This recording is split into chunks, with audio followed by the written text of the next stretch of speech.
ఇది వచ్చేసి మనకు అంక్షాపూర్ నుంచి ఎన్ఎఫ్సి నగర్ వెళ్ళే రోడ్ అండి. ఈ రోడ్డుకు వచ్చేసి మనకు ఈ ప్లాట్ ఉంది చూడండి. మనకు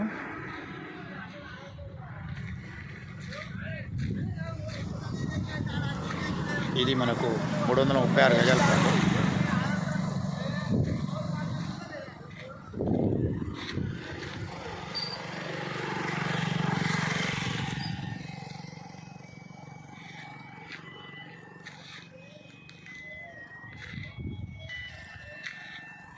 ఇది మనకు రోడ్ ఫేసింగ్ వచ్చేసి 50 ఉంటుందండి.